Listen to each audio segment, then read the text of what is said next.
আগে আপনাদেরকে বলেছিলাম যে সামনে কিন্তু আমাদের কঠিন সময়, ষড়যন্ত্র থেমে নেই এবং এই নির্বাচনও কিন্তু খুব সহজ নয়। আপনারা অনেকেই কিন্তু ব্যাপারটা এখন বুঝতে পারছেন। এক বছর আগে যা বলেছিলাম সেটা কিন্তু হচ্ছে এখন। আমি আবারও বলছি, সামনের সময় কিন্তু খুব সুবিধার না, কাজেই সকলকে ঐক্যবদ্ধ থাকতে হবে। ঐক্যবদ্ধ থাকতে পারবেন? ঐক্যবদ্ধ থাকতে পারলেই আমরা আমাদের এই যে পরিকল্পনা বললাম সফল করতে পারবো। ঐক্যবদ্ধ থাকলেই আমরা আমাদের প্রত্যাশিত বাংলাদেশকে গড়ে তুলতে পারবো। ঐক্যবদ্ধ থাকলেই আমরা বাংলাদেশের জবাবদিহিমূলক ব্যবস্থা গড়ে তুলতে পারবো। এই ব্রিটেনে যে আপনারা আছেন, এই দেশের জবাবদিহিমূলক ব্যবস্থা আছে বলেই এই দেশের মানুষ তার ন্যায্যতা থেকে বঞ্চিত হয় না। ন্যায্যতা থেকে বঞ্চিত হয় না। বাংলাদেশের মানুষ বহু বহু যুগ ধরে তাদের ন্যায্যতা থেকে বঞ্চিত হয়েছে। কাজে আসুন, বাংলাদেশের মানুষের ন্যায্য অধিকার যদি ফিরিয়ে দিতে হয়, যে কোনো মূল্যে আমাদেরকে কি করতে হবে? কি করতে হবে? ঐক্যবদ্ধ থাকতে হবে। ঐক্যবদ্ধ না থাকার কোনোই বিকল্প নেই আমাদের। United we stand, divided we fall. কাজে এই কথাটি আমাদের সকলকে মনে রাখতে হবে। এখন প্রিয় ভাই বোনেরা, আপনাদেরকে আমি ছোট্ট 2 মিনিটের মধ্যে 1 মিনিটের একটা ভিডিও দেখাতে চাই। কে কে ভিডিওটা দেখতে চান না হাত তুলেন। কারা দেখতে চান না? কারা দেখতে চান না হাত তুলেন। আর কারা দেখতে চান? ধন্যবাদ। কিন্তু দেখতে হলে একদম কোয়াইট হতে হবে, একদম কোয়াইট হতে হবে দেখতে হলে। এ ভাই অন মাই রাইট সাইড, আপনারা বসেন, দয়া করে আপনারা বসেন। আপনারা সবাই দেখতে, আমার ডান সাইডে যারা আছেন, সামনে যারা আছেন, আপনারা দেখতে অনেক সুন্দর, অনেক ছবি উঠেছে। এখন বসেন, দয়া করে এখন বসেন। আপনাদেরকে আমি যে ভিডিওটি আমি দেখাবো, এতক্ষণ গত আধা ঘন্টা যাবত আমি যেই কথাগুলো আপনাদেরকে বললাম, 1 মিনিটের সেই আছে।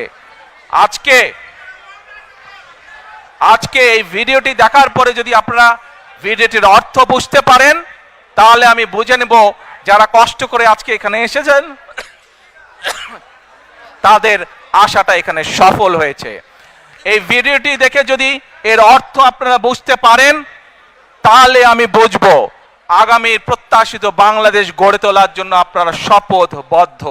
আর যদি বুঝতে না পারেন, দুর্ভাগ্যজনক ব্যাপার।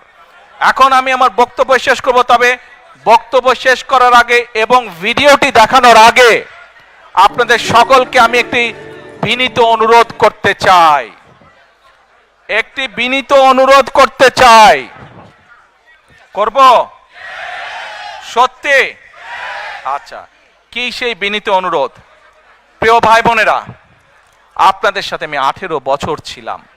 বিভিন্ন সময়ে বিভিন্ন অনুষ্ঠানে অনেক মানুষের সাথে দেখা হয়েছে। আপনাদের সাথে বহু স্মৃতি আমার রয়ে গিয়েছে। আপনাদের সাথে বহু দুঃখ কষ্ট আমি শেয়ার করেছি।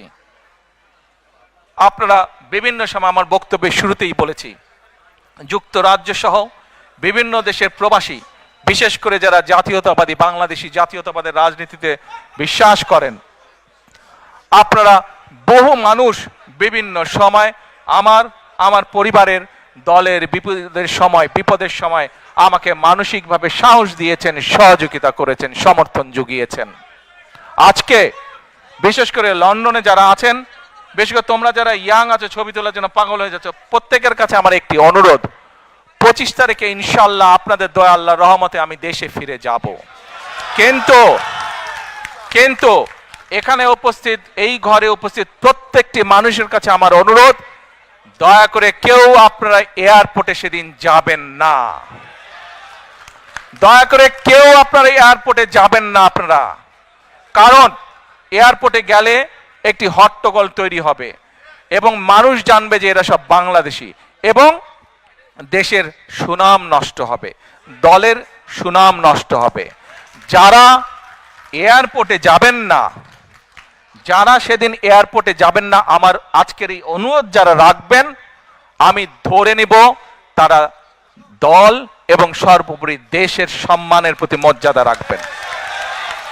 আর আমার মানা করা সত্ত্বেও, আমার অনুরোধ করার পরেও যারা যাবেন, আমি ধরে নিতে বাধ্য হব যারা ব্যক্তিগত স্বার্থের জন্য সেখানে গিয়েছেন। কাজেই আপনাদের কাছে বিনীত অনুরোধ রেখে আমার বক্তব্য শেষ করছি। সেই 1.5 মিনিটের ভিডিওটির দেখার অনুরোধ করছি। প্রিয় ভাই বোনেরা, সকলের কাছে দোয়া চেয়ে যাচ্ছি, আপনারা দয়া করে দোয়া করবেন, দেশনেত্রী খালেদা জিয়ার জন্য দোয়া করবেন। আপনাদের সামনে যে পরিকল্পনা তুলে ধরেছি, আল্লাহ যাতে আমাকে তৌফিক দেন দেশ এবং দেশের মানুষের জন্য সেই কাজগুলো যাতে সম্পূর্ণ করতে পারে। আল্লাহ হাফেজ। বাংলাদেশ জিন্দাবাদ। বাংলাদেশ জাতীয়তাবাদী দল জিন্দাবাদ। আসসালামু আলাইকুম।